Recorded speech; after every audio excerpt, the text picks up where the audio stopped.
Episode 30.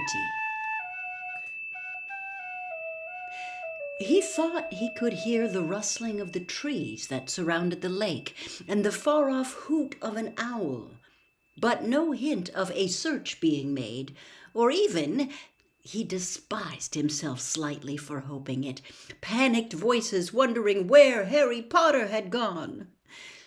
A feeling of hopelessness spread through him as he imagined the convoy of thestral-drawn carriages trundling up to the school and the muffled yells of laughter issuing from whichever carriage Malfoy was riding in, where he could be recounting his attack on Harry to Crabbe, Goyle, Zabini, and Pansy Parkinson. The train lurched, causing Harry to roll over onto his side. Now he was staring at the dusty underside of the seats instead of the ceiling. The floor began to vibrate as the engine roared into life. The express was leaving, and nobody knew he was still on it. Then he felt his invisibility cloak fly off him, and a voice overhead said, "Watcha, Harry." There was a flash of red light, and Harry's body unfroze.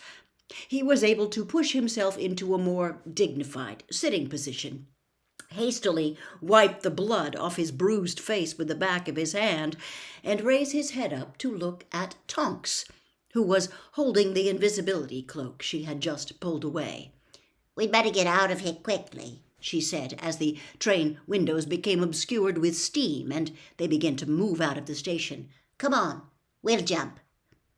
Harry hurried after her into the corridor. She pulled open the train door and leapt onto the platform, which seemed to be sliding underneath them as the train gathered momentum. He followed her, staggering a little on landing, then straightened up in time to see the gleaming scarlet steam engine pick up speed round the corner and disappear from view. The cold night air was soothing on his throbbing nose. Tonks was looking at him. He felt angry and embarrassed that he had been discovered in such a ridiculous position. Silently, she handed him back the invisibility cloak. "Who did it?" "Draco Malfoy," said Harry bitterly. "Thanks for, well..." "No problem," said Tonks, without smiling. From what Harry could see in the darkness, she was as mousy-haired and miserable-looking as she had been when he had met her at the Burrow.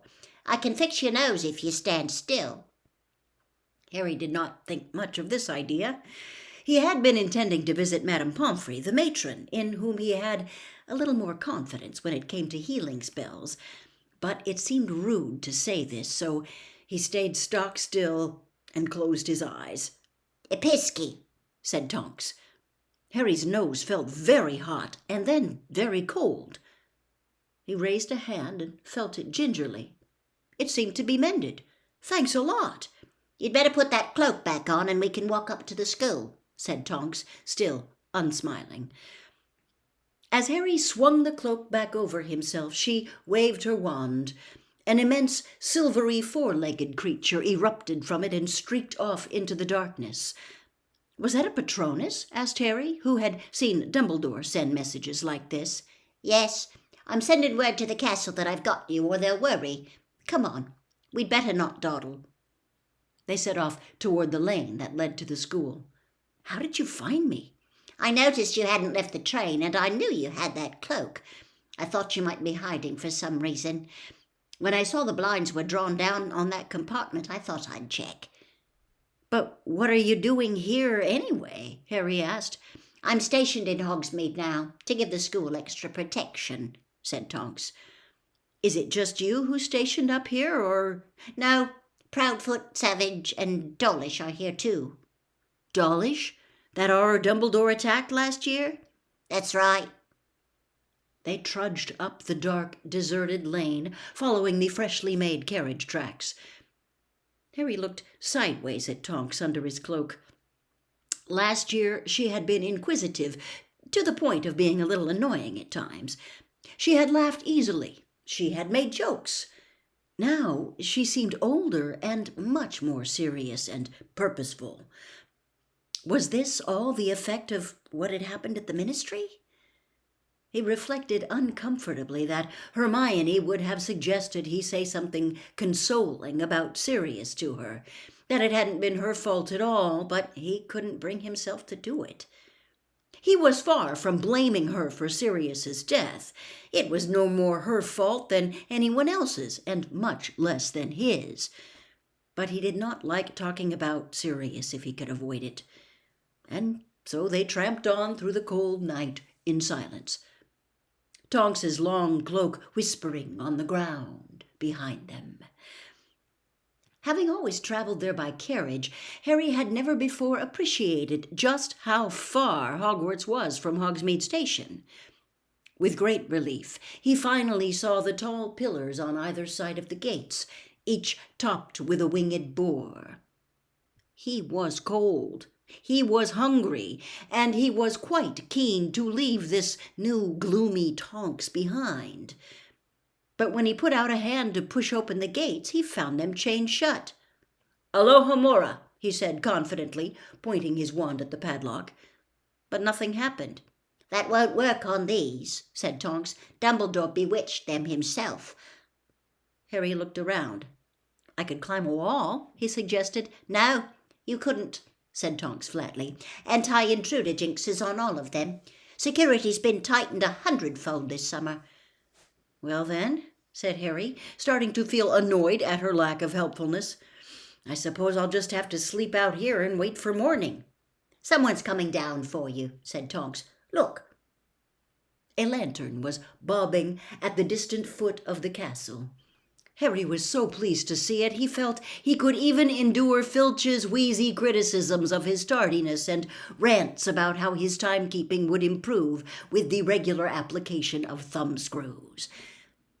It was not until the glowing yellow light was 10 feet away from them, and Harry had pulled off his invisibility cloak so that he could be seen, that he recognized, with a rush of pure loathing, the uplit hooked nose and long black greasy hair of Severus Snape.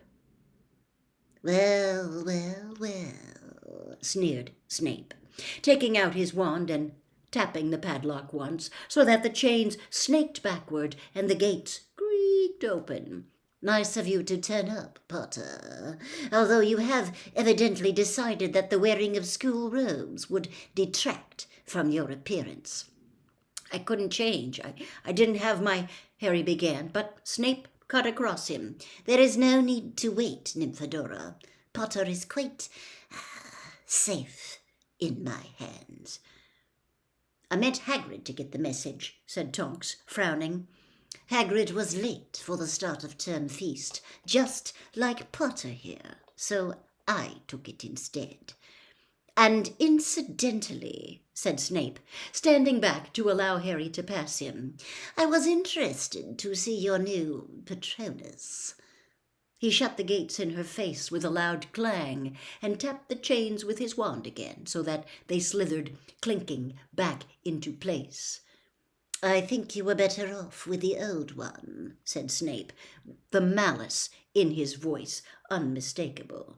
"The new one looks weak."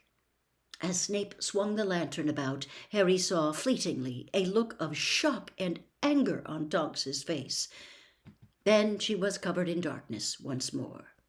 "Good night," Harry called to her over his shoulder as he began the walk up to the school with Snape. "Thanks for everything." "See ya, Harry." Snape did not speak for a moment or so. Harry felt as though his body was generating waves of hatred so powerful that it seemed incredible that Snape could not feel them burning him.